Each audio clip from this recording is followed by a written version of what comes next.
आज बाप्पांसाठी बनवले ओरिओचे मोदक। श्री स्वामी समर्थ। कसे आहात सगळे? तर मला आज एक ऑर्डर होती आणि जी मी खूप दिवसानंतर बनवली होती आणि ती परफेक्ट वेट त्याचं होईल की नाही ह्याची मला गॅरंटी नव्हती, तरी पण मी ती ऑर्डर ॲक्सेप्ट केली। सो ही ऑर्डर होती मला 1 kgची आणि 1 kgचा केक होता, बट मला तो 2 टिअरमध्ये बनवायचा होता आणि हा चॉकलेट फ्लेवरचा केक होता। खरं तर ही डिझाईन मी ऑलरेडी बनवली होती। स्वामींचा प्रकट दिन होता, प्रकट दिन होता। सो त्यासाठी मला एक ऑर्डर आली होती सेम टू सेम केकची। सो मी तो बनवला होता 2 kgमध्ये आणि सेम तशाच डिझाईनचा केक मला आज बनवायचा होता, तो पण 1 kgमध्ये। तर तुम्हीसुद्धा शॉक व्हाल, कारण जसे मी शॉक झाले होते की वेट एकदम परफेक्ट म्हणजे भरलं केकचं, काहीच कमी जास्त झालं नाही। 1 ग्रामसुद्धा कमी नाही झालं की 1 ग्राम जास्त झालं आहे, तुम्ही पुढे बघू शकता। तर केक स्टेबल राहण्यासाठी मी इथे डॉवल यूज केला आहे आणि डॉवल हा मी शक्यतो यूज करते जर टिअरचे केक वगैरे असतील तर, कारण टिअरच्या केकला जर डॉवल्स यूज केले ना तर केक स्टेबल राहतो आणि कुठे डॅमेज वगैरे काही होत नाही। मग केक जवळ जाणार असू दे किंवा लांब जाणार असू दे, ह्या डॉवल्स मी यूज करते। तर मी आता हे टिअर्स रेडी करून घेतली आणि आता डिझाईनचा पार्ट होता, तर मी फास्टमध्ये डिझाईन करून घेतली। आणि तुम्ही अजूनही आपल्या चॅनलला सबस्क्राईब नसेल केलं तर प्लीज चॅनलला सबस्क्राईब करा। सबस्क्राईब करायला विसरू नका, बेल आयकॉनवर सुद्धा नक्कीच क्लिक करा। असे भरपूर सारे न्यू व्हिडिओज, न्यू डिझाईन्स तुमच्यासोबत इथून पुढे सुद्धा शेअर होत राहतील आणि लास्टपर्यंत शेअर होत राहतील। सो प्लीज चॅनलला सबस्क्राईब करा, भरपूर सपोर्ट करा, लाईक कमेंट शेअर करा आणि असंच सपोर्ट करत राहा। सो डिझाईनचा पार्ट मी चालू केला आहे। ॲक्च्युली डिझाईन करताना जो बेस आहे ना तो खूप हलत होता, सो मी तो उचलून त्याच्या खाली जरासा टिश्यू पेपर ठेवला। तर हा केक मला 2 कलर्समध्ये बनवायचा होता, एक तर व्हाईट आणि एक लाईट पिंकमध्ये बनवायचा होता। सो तो जो केक होता ना, जी कस्टमरने मला डिझाईन बनवून सेंड केली की मला सेम असा हवा आहे, तर त्याच्यामध्ये मी पिंकच्या ऐवजी म्हणजे असा रेडिश कलर यूज केला होता आणि ह्याच्यामध्ये मी पिंक कलर यूज केला, कारण मला सेम म्हणजे मला केकचे फोटोज वगैरे अपलोड करावे लागतात। कारण काही कस्टमर्स कसे असतात की त्यांना वाटते की सारखे तेच फोटोज अपलोड करते आणि टुडेज ऑर्डर्स म्हणून असं काही टाकते। सो खास त्याच्यासाठी केक मी सेम बनवते, फक्त कलर थोडासा डिफरंट वगैरे यूज करते। म्हणजे डिफरंट म्हणजे खूपच डिफरंट नाही की तिकडे रेड होता म्हणून इकडे ब्ल्यू यूज केला, तर तिकडे डार्क रेड असेल तर इकडे पिंक वगैरे यूज करते मी, तेवढाच डिफरन्स कळून येतो। तर छोट्या फ्लावरच्या नोझलने मी वरती फ्लावर्स काढून घेतले आणि खूप स्लोमध्ये काढत होते आणि खाली पण तुम्ही डिझायनिंगचा पार्ट बघू शकता, कारण मी ह्या ब्लॉगमध्ये जो डिझायनिंगचा पार्ट आहे ना तो फुल शेअर केलेला आहे। तर लास्टमध्ये तुम्हाला अजून काहीतरी बघायला मिळेल। सो प्लीज हा ब्लॉग तुम्ही लास्टपर्यंत बघा आणि भरपूर प्रेम द्या। सो जिथे गॅप राहिला होता तिथे असे डॉट करून घेतले, म्हणजे तो स्पेस फुल करून घेतला पूर्ण।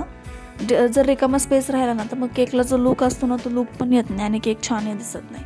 सो स्पेस फिल करून घेतली आणि आता खालून म्हणजे जे बाकीची जी डिझाईन होती ती खालच्या पार्टमध्ये डिझायनिंगचा पार्ट करायचा होता मला। सो मी मम्मीसोबत डिस्कस करत हा केक बनवत होते, कारण माझा व्हिडिओ ऑन होता आणि फोटो माझ्या मोबाईलमध्ये होता। सो मला एवढी डिझाईन काही आठवत नव्हती आणि मी तिला फोटो सेंड करून ठेवला होता, बट तरी पण आम्ही थोडंसं डिस्कस करूनच करत होतो की इथे कसं होतं तिथे कसं होतं। सो तिच्यासोबत बोलतच करत होते मी। तर हे फ्लावर्स कोणत्या साईडला किती होते ते मला आठवत नव्हतं। सो हे तिने मला सांगितलं की 4 साईडला 2-2 फ्लावर्स आहेत, तर तसंच बनव म्हणून। तर मी 4 साईडला 2-2 फ्लावर्स काढून घेतले आणि त्यांच्यामध्ये जो गॅप होता त्या गॅपमध्ये जी मी ही बॉर्डरला डिझाईन काढली आहे व्हाईट क्रीमनी, तशी डिझाईननी फिल करून घेतलं, म्हणजे केक अजून असा भरगच्च दिसला आणि केकला लुकसुद्धा खूप सुंदर आला। तर मी हा केक वेटसुद्धा करून दाखवला आहे। सो तुम्हाला हा ब्लॉग फुल बघावंच लागेल लास्टपर्यंत।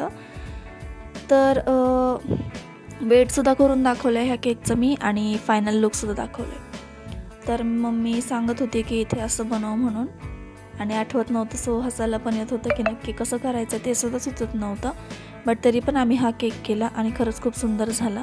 तर मी आता डिझायनिंगचा पार्ट करते। टिअरचा केक होता त्यामुळे डिझायनिंग मला थोडीशी हळूहळूच करावी लागली आणि त्यामध्ये मी केकला म्हणजे पायपिंग बॅगला जो नोझल लावते तो वरच्या साईडने लावते, कारण सारखंच नोझल चेंज करावा लागतो। सो त्यामुळे आतून मी नोझल टाकत नाही सो ते पण त्याच्याकडे पण लक्ष द्यावं लागतं. आणि डिझाईन करताना आपला हात कुठे केकला लागतो आहे का नाही त्याचंसुद्धा लक्ष द्यावं लागतं. किंवा मग केक म्हणजे त्यानेसुद्धा केक डॅमेज होण्याची शक्यता असते. आणि माझ्याकडून हे खूप वेळा झालेलं आहे. एक तर नोझल तरी पडला आहे किंवा मग केकला हात तरी लागला आहे कुठेतरी, मग तो केक डॅमेज होतो आणि परत फिनिशिंग होते केकला, पण जशी हवी तशी होत नाही. तर हा होता केकचं मेजरमेंट, जे तुम्ही बघू शकता एकदम परफेक्ट झालं आहे. माहीत नाही मला कसं, पण एकदम परफेक्ट झालं आहे. आणि हा होता त्या केकचा फायनल लुक. तर कसं वाटला तुम्हाला हा केक मला प्लीज कमेंट करून सांगा. आणि घरी बाप्पा आले होते, सो बाप्पांसाठी मला काहीतरी वेगळं ट्राय करायचं होतं. आणि मी फर्स्ट टाईम हे ओरिओचे मोदक ट्राय केले. मी 4च पुडे आणले होते ओरिओ बिस्किटचे, 10 रुपीजवाले 4 आणले होते. आणि त्याच्यामध्ये मला 11 मोदक तयार करायचे होते. सो मी पहिले तर क्रीम सेपरेट करून घेतली आणि बिस्किट सेपरेट करून घेतलं, कारण ही जी क्रीम होती ती तुम्हाला पुढे कळेलच आपल्याला कुठे यूज करायची आहे. म्हणजे मी बनवताना नाही दाखवलं आहे, बट तुम्हाला सांगते की मी ही कुठे यूज केली आहे. तर मोदकचा जो साचा असतो ना, तर मोदकचा जो सेंटर असतो, जसं आपण म्हणजे सारणचे मोदक बनवतो तसंच बनवायचं सेम, फक्त हे जे क्रीम आहे ते ॲज अ सारण म्हणून यूज करायचं. तर मी हे बारीक वगैरे करून घेतलं. आणि हे होतं बटर. तर बटर बिस्किट जे सेपरेट केलं होतं ते मी मिक्सरमध्ये मिक्स करून घेतलं आणि थोडंसं बटर मेल्ट करून त्याच्यामध्ये ॲड केलं. आणि नंतर एका बाउलमध्ये काढून घेतलं, पूर्ण सगळं म्हणजे क्लीन करून हे केलं. थोडं पण वेस्ट नाही जाऊन दिलं मी. जे झाकणाला होतं ते पण सुद्धा क्लीन करून घेतलं. आणि आता म्हणजे आपण कणिक कसं मळतो ना तसं मळून घ्यायचं होतं आपल्याला. थोडंसं म्हणजे पाण्यामध्ये तर नाही, पण मिल्कमध्ये करून घ्यायचं होतं आपल्याला. तर हे असं मी थोडं मिल्क ॲड करून एक छान असा गोळा बनवून घेतला ह्याचा. आणि तो एकदम परफेक्ट झाला होता. त्याला मस्त अशी शाईन वगैरे आली होती आणि खरंच खूप टेस्टी झाले होते हे मोदक. तुम्ही नक्कीच एकदा ट्राय करून बघा, खूप टेस्टी झाले होते.